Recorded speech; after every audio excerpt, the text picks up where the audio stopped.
Hey guys, it's your girl Sage. I hope you're having a wonderful day or night whenever this video finds you. I'm here with our daily bread, and for today we have Psalm 37, the heritage of the righteous and the calamity of the wicked, a psalm of David.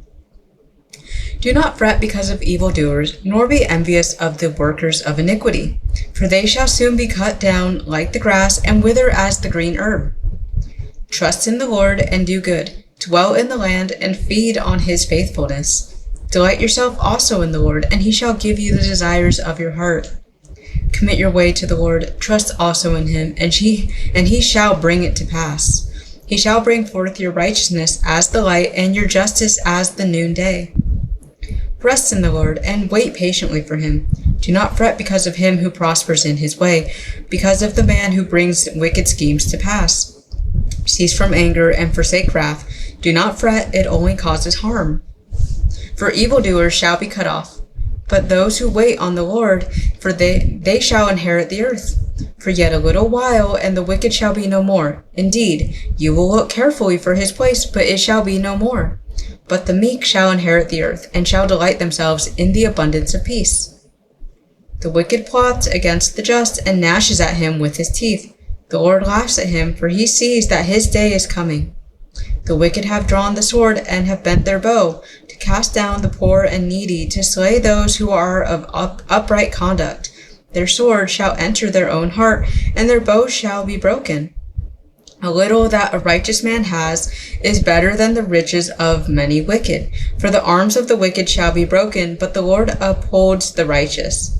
The Lord knows the days of the upright, and their inheritance shall be forever.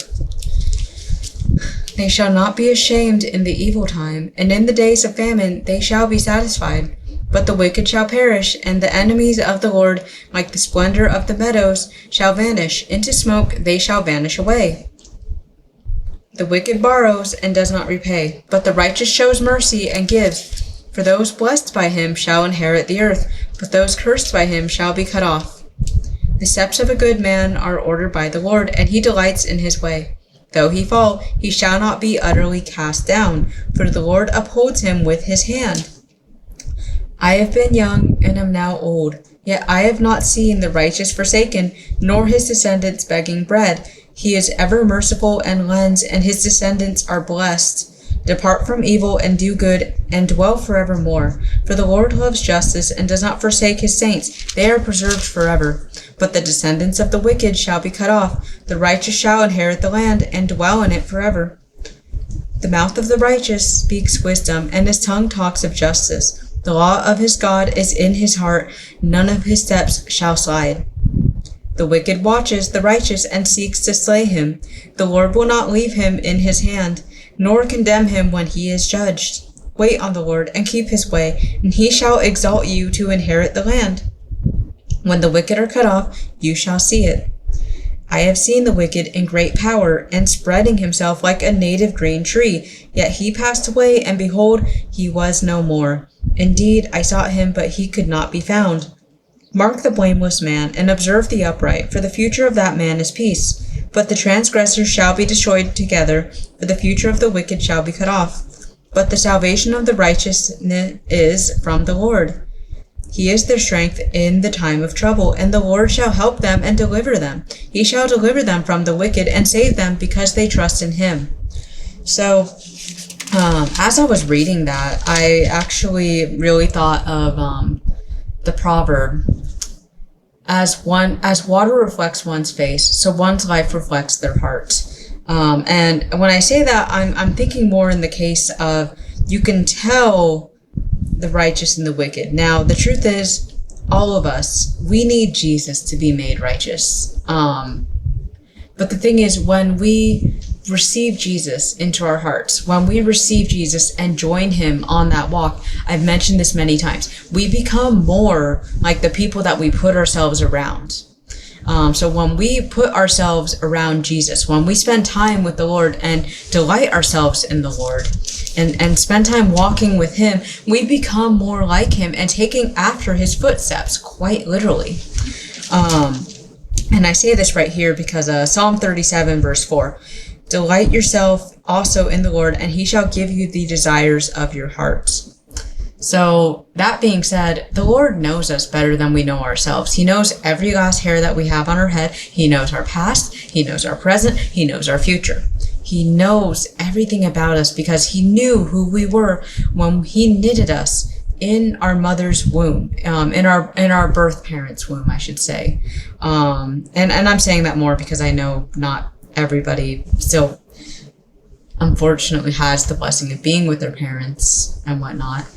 But with that being said, the Lord is the one who formed us, and he takes responsibility as our heavenly Father, and he loves us more than a mother loves her newborn child. While she may forget her child, he will not forget us. He knows the thoughts that he has towards us.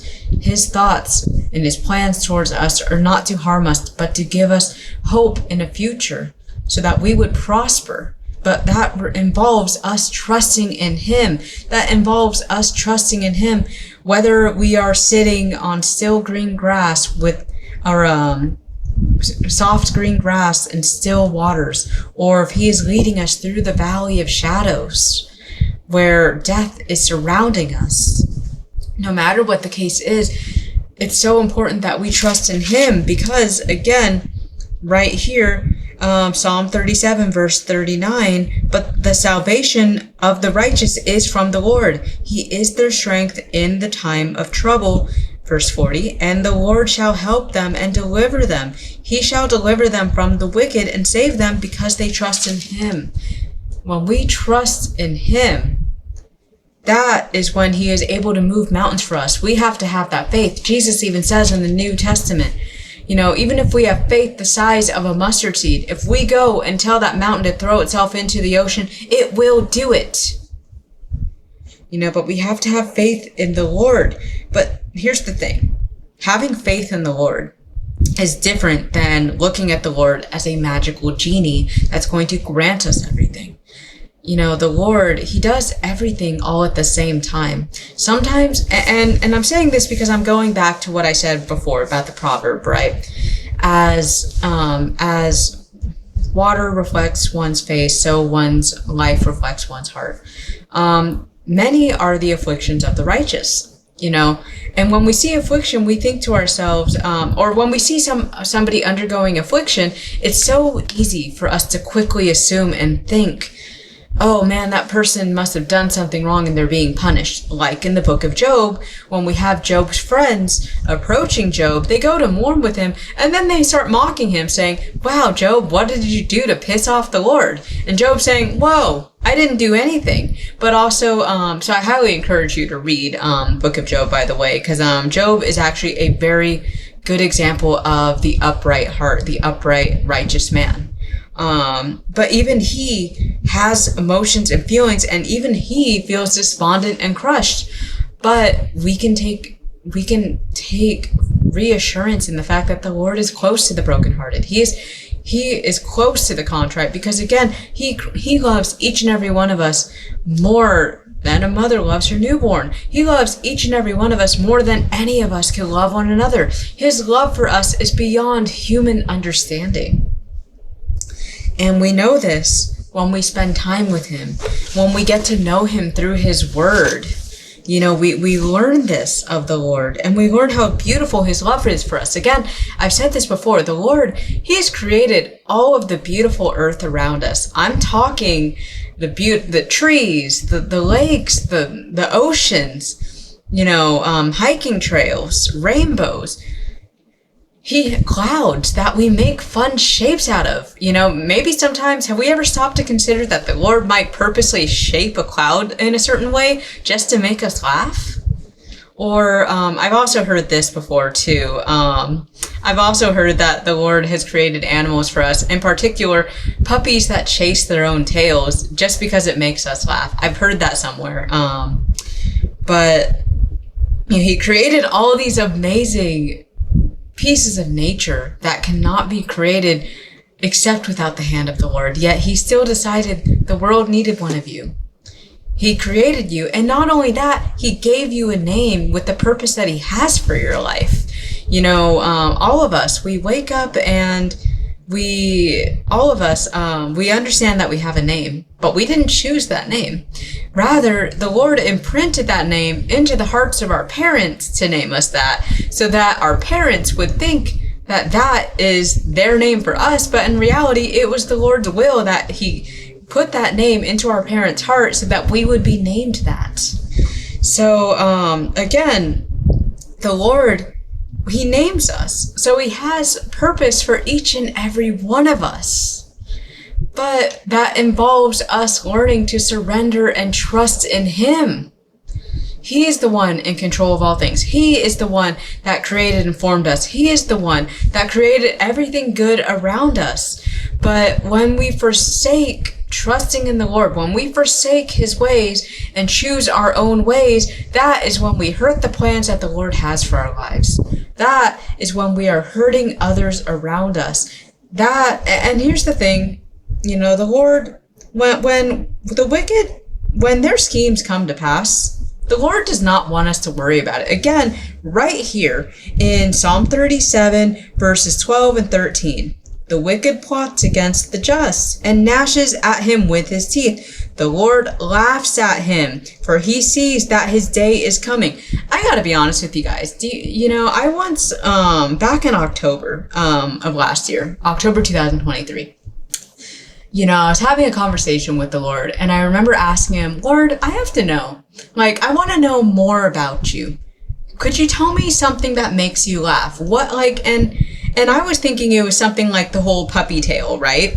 But again, I'm not leaning on my own understanding here. I'm trusting in his understanding, and I'm also trusting that he'll deliver an answer to me, because I'm asking. And he also knows that I'm just seeking from a humble heart, just wanting to get to know him better, right? So anyways, I go into work, and at the time I was a plant merchandiser, which means basically you go into garden departments and you go and you put out the merchandise, in this case being plants, in order to be sold. And you put it out in our tasteful way, so people want to buy it. Anyways, with it being October, we were receiving Halloween shipments, right? I'm talking Day of the Dead sugar skulls. I'm talking just all this Halloween crap, right? And anyways, so I come into work, and because I was also in night school at the time, it was kind of hard to always arrive a bit early, but I was also working by myself. So anyways, I showed up around 7 or 8 in the morning, and there happened to be something going on that day where they had to hide all of my delivery in the back so it wouldn't be marked as inventory. So anyways, somebody was frustrated because I didn't show up at the time they wanted, even though they're not my boss. I actually had the right to show up whenever. If I wanted to show up at noon, I could, but that wasn't really wise for me. So I would always try to show up in the morning, and I showed up around 7 or 8, right? But anyways, this person was frustrated, and again, wasn't my boss, not even a coworker, and they took matters into their own hands. They took a forklift and they lifted my order and they tried to move it, right? And all of it just fell and was destroyed. I walked up and I saw all of these broken sugar skulls and all these. Now, I felt bad for the plants, and of course we did try to salvage whatever, but I was cracking up so hard because I realized that was the Lord answering my prayer. He was laughing about the fact that, forget your Halloween, because again, Halloween is an abomination to the Lord. It's literally, many also know it as Satan's birthday. But I knew that the Lord was laughing at that, and I almost made a video about it, just like a YouTube short, but the Lord didn't exactly want me to be going about it then, so I just never did it. But I swear that memory still sticks with me to this very day. It was so funny because I was like, Lord, what makes you laugh? And he's like, that. And also, I forgot to mention, also because I was quite worried about having too busy of a workload as well. I forget, but I think I saw I had 12 racks I had to do, and it was a busy store. But still, sometimes busy stores are harder to put things away, just from a plant merchandiser's perspective. But because of what happened, I only had to put away 5 racks that day. 5 out of 12 racks. I'm like, how did this person destroy all those racks? It wasn't that person, it was the Lord. And I was cracking up so hard. And also, I never got in trouble for it either because it wasn't my responsibility. Again, I did not condone for that to happen, but nonetheless, I just wanted to bring attention to that. The Lord has a sense of humor that is in favor of the righteous, but also is in opposition of the wicked. And the things that makes the Lord laugh are definitely, I would say, beyond our understanding, but nonetheless, right? I just really wanted to share that. But, even in our times of weakness, right? I was really worried that day. I was like, I don't know if I can put away 12 racks, because then I had to go do other things, right? Again, I was also going to night school and I had homework to do and it was a lot on my plate. And the Lord came through right in that moment because, again, I trusted in him that he was going to deliver me. I didn't know how he was going to do it, but I knew that he was going to. And blessed be the person that trusts in the Lord. Blessed be the one that makes the Lord their strength and not relying on their own strength. So that's really what I want to say. And I also just wanted to mention that, David is a great example of that as well. When David went up against Goliath, he wasn't relying on his own ability to sling a slingshot. He wasn't relying on his own strength. He was trusting that the Lord would help him prevail, because this was against the giants we were talking about here. And the giants, they're all the way back from the book of Genesis, but the giants, they were wicked. The giants were a product of these fallen angels fornicating with women, and thus bred these wicked, evil giants that would eat people. They would eat people and kill them just for fun because they were wicked.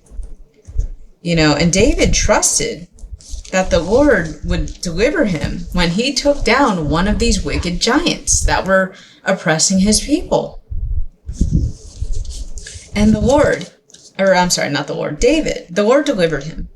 But David, right here, Psalm 37, verse 25, I've been young and now am old, yet I have not seen the righteous forsaken, nor his descendants begging bread. He is merciful and lends, and his descendants are blessed. Again, the righteous, they trust in the Lord. They don't trust in their own wicked schemes to feed their stomachs. They trust that the Lord will sustain them and take care of them. So they don't resort to wicked schemes to fill their pockets. So instead, they trust in the Lord, and the Lord delivers. Many are the afflictions of the righteous, but the Lord delivers him from them all. And also, I'm going to just go ahead and end this right here. So Psalm 23, the Lord leads us to green grass that we can feed on, to still waters. He also leads us through the valley of shadows. But again, he also promises us that he will never leave us nor forsake us, that he will uphold us by our right hand and deliver us, and he will be with us every step of the way. He walks before us, he walks behind us. He makes the way and makes sure that things are safe for us, and he also walks behind us to make sure that nobody's coming up from behind us with a sword. Because again, right here, Psalm 37, verse 15, their sword shall enter their own hearts. They might be chasing after us with the weapons that they formed, but it's going to go into their own heart. So again, and this is not to condemn the wicked. Right here in Psalm 37, verse 27, depart from evil and do good and dwell forevermore. Psalm 28, for the Lord loves justice and does not forsake his saints. They are preserved forever, but the descendants of the wicked shall be cut off. Again, this is an invitation to forsake wicked ways and to seek the Lord with all of our heart. Again, that's the first and second commandment. Love the Lord with all of our heart, soul, and strength, and to love one another as if they are ourselves. And when we're doing that, we're not plotting. When we love another person as ourselves, we see them as ourselves in a way of, I've been there before. I've been in that state that that person's been before. I have been in that suffering that that person's been before. Let me be a comfort to them, because it was the Lord that comforted me when I was in that state. And now, because I know what they're going through, I have the empathy. Let me show them that empathy that the Lord showed me when I was going through this time. And let the Lord use you to take care of that person, right? That is what loving one another is about. You know, seeing somebody who's hungry, hey, I've been hungry before. Let me feed that person, right? So that's what it's about. This is an invitation to forsake the ways of the wicked and to seek the Lord. Again, those who delight themselves in the Lord, he shall grant the desires of their heart, because he knows their heart. Now, the Lord is not a magical genie that's just going to, boom, give us the fancy car we want, or boom, give us the exact spouse we want. No, the Lord knows us better than we know ourselves. And he is going to give us exactly what we need when we need it. And it may not always show up in the way that we want it to, right? But again, that's where surrendering to the Lord comes from. Again, he knows the thoughts he has towards us. They are not to harm us. They are to help us prosper and to give us hope in a future. But that involves us trusting in him and making him our pillar of strength, making him the center of our attention and focusing on him, not on the ways of the wicked. Again, cease from anger and forsake wrath. Do not fret. It only causes harm. When we are paying attention to what the wicked are doing and the weapons that they're forming, it stresses us out and it causes us to worry. Again, worry is the devil's prayer. Do not worry. Again, the Lord cares for us. Cast our anxieties, our burdens onto him, because he cares for us. You know? The Lord knows all things. He sees into the darkness of the night where the wicked plot their schemes. He sees into the darkness of the night in the same way that we see in the noon of day.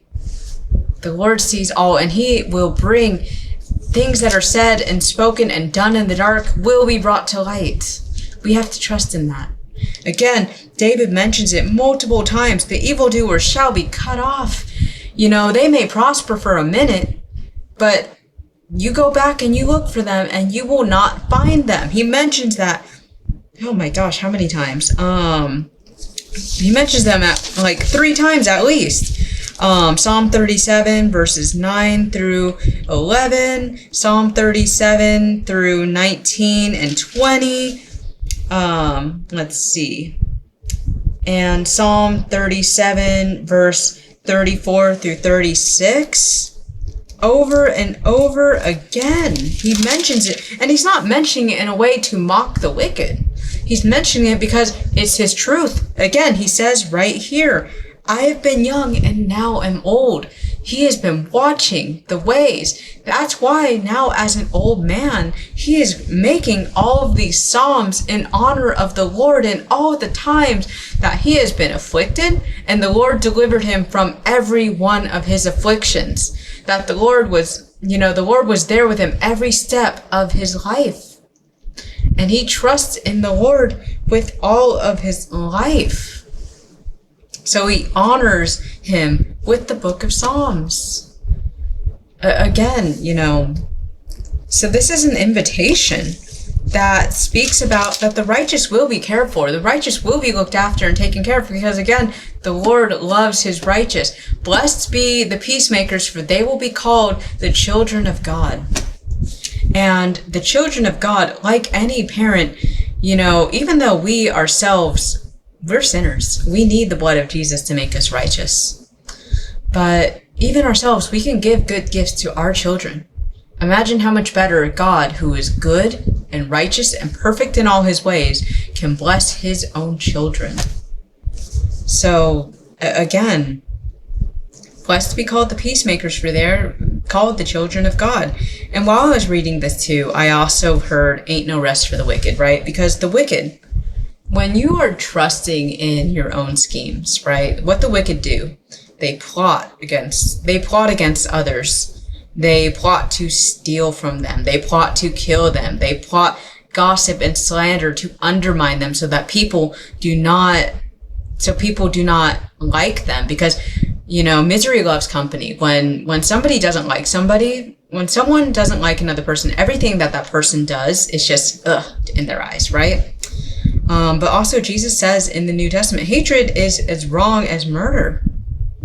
We shouldn't hate one another. And in fact, we should be praying for the wicked, because Jesus tells us the fate of the wicked. They're the ones that have to answer to God. They're the ones that are going to live an eternity without the Lord, without the Lord's forgiveness, without the Lord's mercy.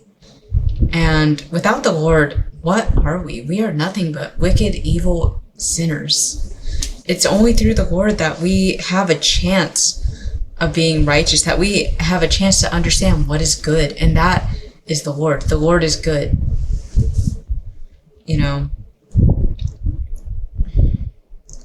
And I just also thought, ain't no rest for the wicked, because the wicked watches the righteous and seeks to slay him. And that makes me think about how when somebody is plotting and scheming against somebody, again, they're doing things behind their back, but that also, they're doing things behind their back. They're gossiping, they're spreading slander, they're watching them from afar, right? Trying to watch their every move, because to them, that righteous person is an enemy, but in reality, they are making an enemy. The wicked make an enemy out of themselves. Because here's the thing, the wicked, they project their wickedness onto other people. They assume that everybody else is wicked like them, because again, what I was mentioning before about how the righteous man sees somebody undergoing affliction. I've been there before. Let me help this person. Let me provide this person comfort that the Lord has blessed me with when I was going through that affliction. So let me help them, right? The Lord will take care of me. I know that.